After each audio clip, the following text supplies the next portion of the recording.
एक व्यक्ति जिसकी उम्र लगभग 45-46 साल के आसपास थी, अपने बेटे और अपने बहू के साथ वो रहा करता था। यह व्यक्ति एक दुकानदार होता है। इसकी एक अपनी परचून की दुकान थी, किराने की भी दुकान थी। ये इसका पत्नी का किसी बीमारी की वजह से बहुत पहले निधन हो चुका था। अपने बेटे और बहू के साथ ये घर पर रहा करता था। 45-46 साल के आसपास इसकी उम्र थी। इस अवस्था में कहीं न कहीं पत्नी के जाने का उसे बहुत गम था, लेकिन एक जीवन साथी की इसे भी जरूरत भी इसे महसूस हो रही थी। ये व्यक्ति जिस घर पर रह रहा होता है, उसी के घर के बगल में एक मकान था और यहीं पर एक काफी खूबसूरत महिला रहती थी, जिसके साथ इसकी काफी नजदीकियां बढ़ जाती है। वो महिला हमेशा ही इसके दुकान पर आया जाया करती थी और दोनों में कब प्रेम का रिश्ता बन जाता है पता ही नहीं चलता। दोनों के बीच जब प्रेम संबंध होता है तो अक्सर ये व्यक्ति उससे मुलाकात किया करता था। एक दिन इसकी बहू किसी काम से बाहर गई हुई थी, तो घर के सामने जो इसकी दुकान होती है, तो उस महिला के साथ जो है वो घर के अंदर गलत काम कर रहा था और तभी अचानक इसकी बहू आ जाती है। फिर इसके बाद ये व्यक्ति अपनी बहू को नोटों की गड्डी देता है और उससे कहता है कि तुम्हारे पास ऑप्शन है, अगर तुम चाहो तो तुम भी इसमें शामिल हो सकती है। और फिर उसके बाद दोस्तों पूरी कहानी में जो होता है वो आप कल्पना भी नहीं कर सकते हैं। आइए दोस्तों आपको बताने का प्रयास करते हुए पूरी घटना, लेकिन उससे पहले जो नए दर्शक है जिन्होंने चैनल को सब्सक्राइब नहीं किया तो सब्सक्राइब कर लीजिएगा। वीडियो कहां से देख रहे हैं ये भी कमेंट करके जरूर बताइएगा। और हाँ दोस्तों, वीडियो अच्छी लगी तो लाइक हाइप करना बिल्कुल भी मत भूलिएगा दोस्तों। तो वीडियो को बिना स्किप किए जरूर देखिएगा। तो चलिए दोस्तों अब कहानी की शुरुआत करते हैं। नमस्कार दोस्तों, स्वागत है आपका हमारा यूट्यूब चैनल में। आज की जो सच्ची घटना है दोस्तों, ये घटना मध्य प्रदेश की राजधानी भोपाल की है। भोपाल शहर में एक व्यक्ति रहता था जिसका नाम सुधांशु राय था, जिसकी उम्र लगभग 45 साल के आसपास थी।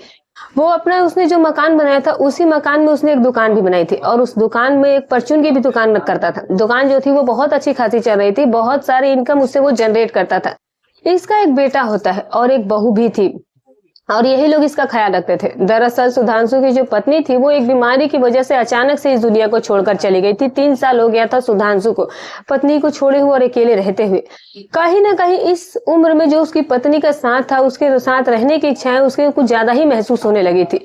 इसी बीच सुधांशु के ठीक सामने घर के एक महिला रहती थी और उस महिला के और उस सुधांशु के बीच में प्रेम का रिश्ता पनप जाता है। अक्सर ही वो इसके दुकान पर सामान लेने आया करती थी।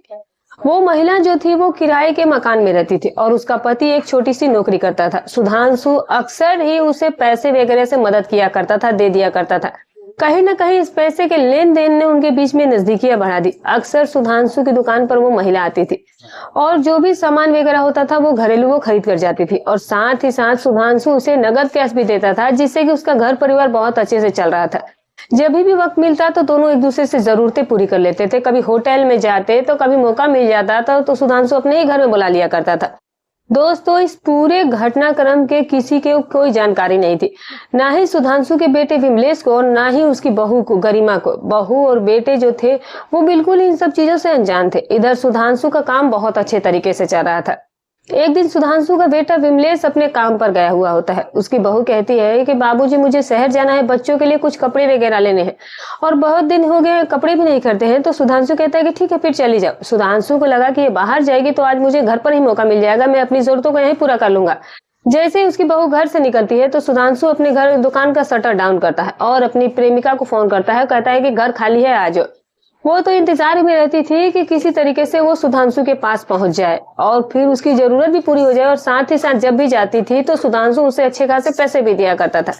इससे उसका घर बार बहुत अच्छे से चल रहा था। सुधांशु जब उसको फोन करता था तो वो तुरंत आ जाती थी और इसके बाद दोनों के बीच प्रेम प्रसंग का वो खेल चलता रहता था।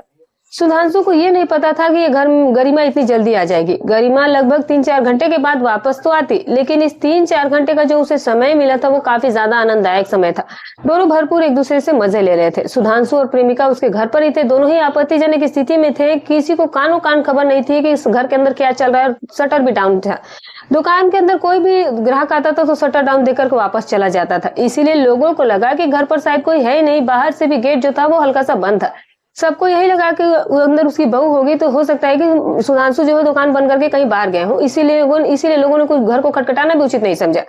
सुधांशु और प्रेमिका उसका एक बार तो अपना काम निपटा लेते हैं, लेकिन सुधांशु जो था वो कुछ ज्यादा ही एक्साइटेड था। आज वो कहता है कि आज तो वक्त, इतना समय तो रोज मिलता नहीं, हमेशा तो जल्दबाजी में ही सारा काम होता है। आज तो हमारे पास वक्त ही वक्त है, तो क्यों नहीं इसे अच्छे से गुजारा जाए।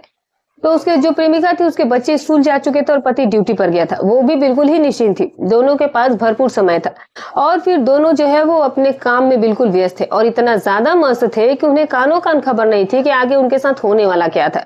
लगभग 3 से 4 घंटे के आसपास का वक्त बीत जाता है और ये दोनों जो होते हैं ये अपने काम में दोबारा फिर से व्यस्त हो गए थे। इन्हें बिल्कुल भी ये फिक्र नहीं थी कि ये सब कुछ करते हुए इन्हें कितना समय लग चुका था। ससुर जो सुधांशु था वो अपनी प्रेमिका के साथ 1 2 3 बार लगातार ही उस समय को भुनाए जा रहा था, उस समय को यूं इस्तेमाल कर रहा था कि आज ही उसे इतना समय मिला है, पता नहीं फिर आगे उसे कब इतना टाइम मिलेगा। तो इस समय का वो अपने तरीके से पूरा लाभ उठा रहा था। वो बिल्कुल बेफिक्री से अपना काम करे जा रहा था। अब वो दोबारा से अच्छे से पूरा टाइम बिता रहा था। तभी अचानक से जो सुधांशु होते हैं उनकी बहू गरिमा वापस घर आ जाती है, मेन गेट खोलती है और घर में प्रवेश कर जाती है। जब वो घर में एंट्री करती है तो उसे किसी महिला की आवाज सुनाई देती है, साथ ही साथ उसका ससुर बोल रहा था। तो उसे शंका सी हो जाती है कि मेरे घर में कोई महिला कहाँ से आ गई, क्योंकि ससुर के रिश्तों की जानकारी उसे तो बिल्कुल भी नहीं थी। दबे पांव वो अपने ससुर के कमरे की तरफ जाती है और जाकर के जब वो कुछ देखती है तो देखती है दरवाजा बिल्कुल खुला था और जो वो देखती है कि उसका ससुर है वो पड़ोस वाली महिला के साथ बिल्कुल ही आपत्तिजनक स्थिति में थे। बहुत ही जोर से वो चीखने चिल्लाने लगती है कि आप ये क्या कर रहे हैं। इतना देखते ही देखते दोनों ही घबरा जाते हैं और घबराने के बाद दोनों अपने कपड़े वगैरह ठीक करते हैं और फिर उसके बाद जो महिला होती है वो भागने का प्रयास करने लगती है। गरिमा उसे पकड़ लेती है, रोक लेती है, कहती है कि सच सच बताओ कि तुम्हारा और उनका ये सब काम कब से चल रहा है। वो कुछ भी नहीं बोलती है। उसका जो ससुर सुधांशु होता है वो अपनी बहू को बहुत जोर से डांटता है और कहता है कि तुम कौन होती हो हम दोनों के बीच में इंटरफेयर करने वाली। तुम्हें पैसे मिल रहे हैं, तुम्हारी जिंदगी अच्छे से चल रही है, मेरी पत्नी नहीं है तो क्या मुझे इन सब चीजों की जरूरत नहीं पड़ती। तुमने तो कभी इन सब चीजों को मेरे लिए समझा ही नहीं। ये बात सुनकर के गरिमा को गुस्सा आ जाता है। वो बहुत ही जोर से अपने ससुर को डांटती है। उसका ससुर कहता है कि शांत हो जा। वो अलमारी में से नोट की गड्डी निकालता है और उसमें से एक गड्डी उस महिला को देता है और कहता है कि चुपचाप यहाँ से दफा हो जा। वो महिला पैसा लेती है और निकल लेती है। पैसा उसे देते हुए देखती है गरिमा तो कहती है कि इसे पैसे देने की क्या जरूरत है। तो वो कहता है कि आजकल जो कुछ हो रहा है वो सब पैसे के ही दम पर हो रहा है। मेरे पास पैसा है तो मुझे इसके जैसे कई सारी औरतें मिल जाएंगी, मुझे भी हर चीज की जरूरत है। अभी मेरी उम्र ही क्या है। दोस्तों गरिमा की उम्र लगभग 25-26 साल के आसपास थी। एक छोटा सा उसे बेटा भी था जिसे लेकर के वो मार्केट गई हुई थी। तो सुधांशु कहता है कि तुम चाहो तो तुम भी एक गड्डी इसमें से एक और ले लो और तुम ही मेरा ख्याल रख लो। ये बात सुनकर के गरिमा को बहुत अटपटा लगा, उसे बहुत ज्यादा गुस्सा आया। वो कहती है कि आज आने दो तुम्हारे बेटे को, मैं तुम्हारी सारी करतूतों के बारे में उसे बताती हूँ। सुधांशु को गुस्सा आ जाता है और वो उसका हाथ पकड़ लेता है और कहता है कि तुम बिल्कुल शांत हो जाओ, मैं जैसा कहता हूँ वैसा करो, तुम्हें जिंदगी में किसी तरह की कोई कमी नहीं होगी। मैं तुम्हारी हर जरूरतों को पूरा करूंगा। जितना पैसा वो नहीं देता उसे कई गुना मैं पैसे दूंगा। तुम्हें क्या पता है कि मेरे पास पैसे नहीं, मेरे पास बहुत पैसे हैं और ये जो घर बना हुआ है सारी प्रॉपर्टी तो मेरे ही नाम पर है, बेटे के नाम पर है ही क्या। अगर तुम इधर उधर की बातें करोगी तो मैं सब बेच दूंगा और सारी प्रॉपर्टी बेच करके सारे पैसे जिसे चाहे उसे दे दूंगा, तुम्हें एक फूटी कौड़ी नहीं दूंगा। ये बात सुनकर के गरिमा थोड़ी देर के लिए चुप हो जाती है। उसे लगा कि कहीं ऐसा ना हो कि ऐसा ही कदम उठा ले। ये अपने आप को रिलैक्स करती है और कहती है कि देखो, अपने ससुर को वो समझाने का प्रयास करती है कि देखिए आपकी उम्र ये सब कुछ करने की नहीं है, अगर है भी तो आप दूसरा शादी कर लीजिए। तो वो कहता है कि अगर मैं दूसरी शादी कर लूंगा, अगर उससे बच्चे होंगे तो तुम्हारे ही प्रॉपर्टी में वो हिस्सा ले लेगा, या तो तुम मेरे साथ कॉम्प्रोमाइज करो या फिर मेरा जैसा चल रहा है वो मुझे चलने दो। इससे ये बात सुनकर के गरिमा का बात घूम जाता है। जैसे कि आजकल की महिलाओं को लगता है पूरी प्रॉपर्टी की सिर्फ मालकिन मैं ही रहूं, दूसरा कोई ना रहे। यही ख्याल उसके भी दिमाग में चलने लगता है। दोस्तों गरिमा यहीं से एक ऐसा खौफनाक फैसला लेने वाली थी कि जिसकी कल्पना उसके पति विमलेश को कतई नहीं होने वाली थी। उसके बाद दोस्तों गरिमा जो होती है वो किसी ना किसी तरीके से सुधांशु के जो फैसले होते हैं उस पर एग्री हो जाती है। वो कहती है कि ठीक है, लेकिन जो कुछ होगा वो बहुत ही सेफ्टी से होगा, किसी को कानो कान खबर नहीं पड़नी चाहिए। विशेष करके जो विमलेश है उसे अगर कुछ भी पता चल गया तो मेरी तो जिंदगी नर्क हो जाएगी। वो कहता है कि तुम्हारी जिंदगी नर्क मैं होने ही नहीं दूंगा। इतनी प्रॉपर्टी है वो सारी मैं तुम्हारे नाम कर दूंगा, बेटे के नाम भी नहीं करूंगा। तुम पूरी जिंदगी ऐसे रहोगी। इतना मेरे बैंक में बैलेंस है वो सबका वारिस मैं तुम्हें बना दूंगा, तुम पूरे प्रॉपर्टी की मालकिन हो जाओगी। ये सुनकर के उसके मन में लालच आ जाता है और फिर दोस्तों वो उसके साथ रिश्ते बनाने के लिए सहमत हो जाती है। और देखते ही देखते गरिमा और जो सुधांशु होते हैं उनके बीच वहीं से शुरू हो जाता है गलत खेल। गरिमा पैसों के लालच में आ जाती है और अपने ससुर के साथ वो गलत रिश्ते कायम करने लग जाती है। अब यहीं से सुधांशु और गरिमा के बीच ये खेल के सिलसिला जो था वो गलत खेल का सिलसिला शुरू हो गया। अब घर पर पूरी आजादी थी, पति ड्यूटी पर चला जाता था और बच्चा छोटा था। बच्चे को क्या पता कि कहाँ क्या चल रहा है, कहीं एक किनारे वो बच्चे को छोड़ देती और सुधांशु के साथ वो खूब टाइम बिताया करती थी। तो दोस्तों अब इससे सुधांशु भी खुश रहने लगा और गरिमा भी खुश रहने लगी। दिन भर इन दोनों का ये पूरा काम चलता। शाम को बेटा आ जाता तो गरिमा अपने पति के साथ रहती थी। रात को वो किसी तरीके से गुजारती और फिर सुबह से यही खेल शुरू हो जाता था। ये सिलसिला लगभग चलते चलते 1 साल तक चल जाता है और किसी को कानो कान खबर तक नहीं थी। लेकिन दोस्तों कहते हैं ना कि जब भी कोई गलत काम करता है तो वो बाहर आना ही आना है, किसी ना किसी तरीके से तो वो सामने आ ही जाता है। रविवार का दिन होता है, जो विमलेश होता है उस दिन उसकी छुट्टी थी ऑफिस की। विमलेश जो था वो घर पर ही था। सुधांशु जो था अब वो आज गरिमा के साथ समय बिताने के लिए तड़प रहा था। किसी ना किसी तरीके से वो बहाना खींच रहा था तो कोई बहाना नहीं मिल रहा था। तभी सुधांशु विमलेश के पास आता है, कहता है कि बेटा एक काम करो कि तुम मार्केट चले जाओ और कुछ सामान लेकर के आओ, दुकान का सामान खत्म हो गया। उसे क्या पता था कि उसे पिताजी बहाने से बाहर भेज रहे थे, उसके ही पत्नी के साथ उसके गलत रिश्ते थे। तो वो कहता है कि ठीक है। विमलेश अपनी स्कूटी उठाता है और पिताजी से पैसे लेता है और फिर वो मार्केट निकल जाता है सामान लेने के लिए। वहां पर वो सामान वगैरह खरीदता है। इधर जैसे ही मार्केट वो जाता है तो सुधांशु गरिमा के साथ शुरू हो जाता है। घर का दरवाजा खुला हुआ था और दोनों गलत काम कर रहे थे। लगभग 1-1.5 घंटे के आसपास ये सिलसिला चलता है और तभी अचानक जो विमलेश है वो आ जाता है, स्कूटी खड़ी करता है और सामान ला करके बाहर एक बरामदा टाइप था उसी में रख देता है और अंदर आता है। और अंदर आकर जब वो नजारा देखता है तो वो दंग रह जाता है। देखता है कि उसका बाप उसकी पत्नी के साथ गलत काम कर रहा है। ये चीजें उससे बर्दाश्त नहीं होती है। विमलेश और उसके बाप के बीच झगड़ा हो जाता है, मारपीट होने लगता है। बीच बचाव करने गरिमा आती है तो जो विमलेश उसका पति था वो गरिमा को वो 2-4 थप्पड़ जड़ देता है। गरिमा को ये बात बहुत बुरी लग जाती है। घर का जो माहौल था वो पूरी तरीके से बिगड़ चुका था। किसी तरीके से मामला शांत होता है, लेकिन जो उसने अपनी आंखों से देखा था वो उसके आंखों से हट ही नहीं रहा था। उसे लगा कि उसकी पत्नी उसके पीठ पीछे उसके ही बाप के साथ ऐसा कर रही है, पता नहीं ये सब कुछ वो कब से कर रही है। वो इसी सोच से परेशान था। अगले दिन अब सुबह होती है। सुधांशु पहले तहसील जाता है और अपनी पूरी प्रॉपर्टी जो है वो अपनी बहू यानी कि गरिमा के नाम कर देता है। पूरी संपत्ति का उसे मालकिन बना देता है। बैंक में जितने भी उसने जमा पूंजी रखी थी उसका वारिस भी वो बहू को ही बना देता है और ला करके सारे कागजात वो गरिमा को पकड़ाता है और कहता है कि आज से तुम मालकिन हो गई। ऐसे नालायक बेटे की कोई जरूरत नहीं है। गरिमा पूरी तरीके से अब घर की मालकिन बन चुकी थी। कहीं ना कहीं जो गरिमा और जो सुधांशु थे जो उनके बीच प्रेम था, गरिमा भी अब अपने ससुर के लिए ही जीने लगी। उसे लगा कि मेरा पति तो 10-12 हजार की नौकरी करता है, इससे तो वैसे भी कुछ नहीं होता। 10-12 हजार में गुजर बसर भला कैसे होने वाले, उससे तो अच्छा मेरा ससुर है, अच्छी खासी इनकम भी कमाता है और साथ ही साथ उसने मुझे मालकिन भी बना दिया। मैं इसके साथ रहती तो मैं मालकिन आज तक बनकर रही होती। जब गरिमा प्रॉपर्टी और पैसे का पूरा कागजात देखती है तो उसका मन बदल जाता है। उसका जो पति होता है, जो गरिमा को हिदायत देकर के ड्यूटी गया था, अब जो उसका ससुर और जो गरिमा होते हैं वो फिर से वही गलत खेल खेलते हैं और फिर दोनों एक दूसरे से सलाह करते हैं कि किसी ना किसी तरीके से जो विमलेश है उसे रास्ते से हटा देना चाहिए।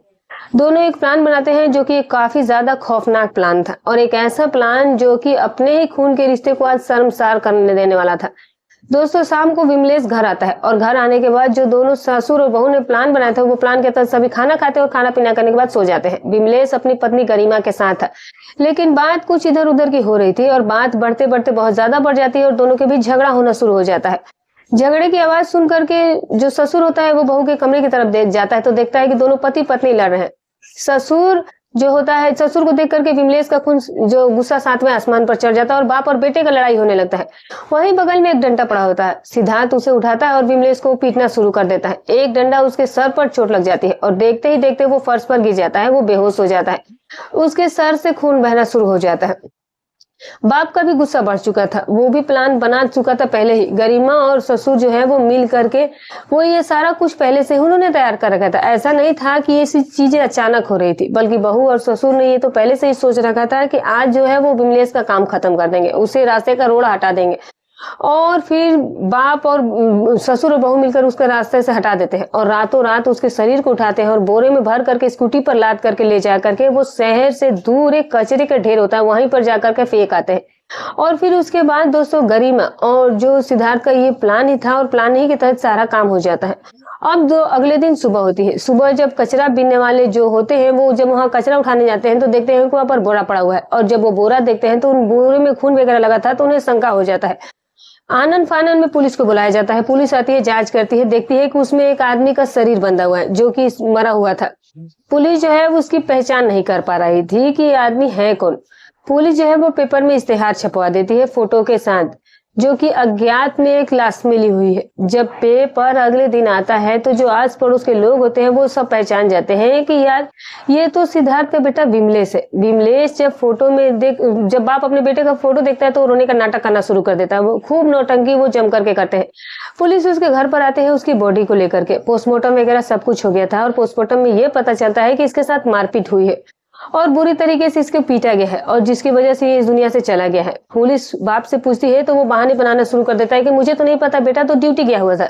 और फिर उसके बाद शाम को आया और बताया कि किसी काम से बाहर जा रहा हूँ और फिर वापस नहीं लौट आया। बात जाने की बात कहता है तो पुलिस पूछती है कि बाहर वो किसके साथ गया, किससे गया, और जबकि वो बताता है कि बेटा स्कूटी से गया था, जबकि स्कूटी घर पर ही खड़ी थी। अब पुलिस को शंका हो जाती है। अब वो बाप से पूछताछ करने लगती है तो बाप उसका इधर उधर के बहाने बना रहा था जो कि पुलिस को सही जवाब नहीं मिल पा रहा था।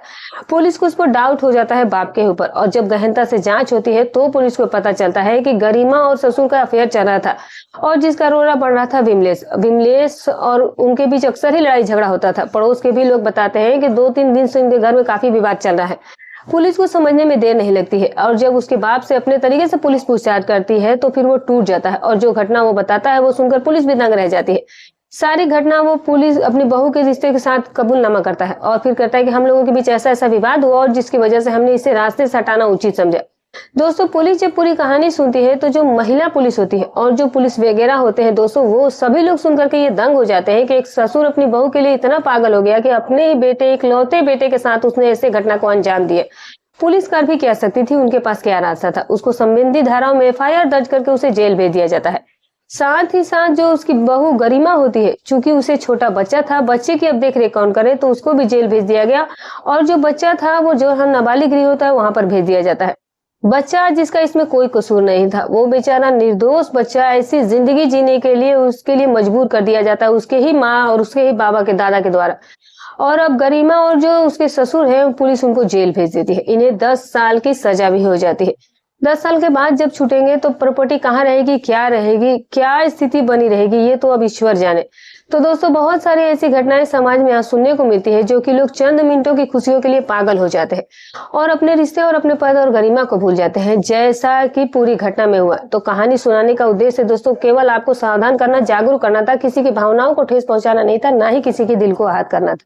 तो दोस्तों, आप इस कहानी के बारे में क्या राय रखते हैं कमेंट करके जरूर बताइएगा। तो फिर मिलूंगी कल एक और नई अच्छी सच्ची रोचक कहानी के साथ। तब तक अपना और अपने परिवार का ख्याल रखें।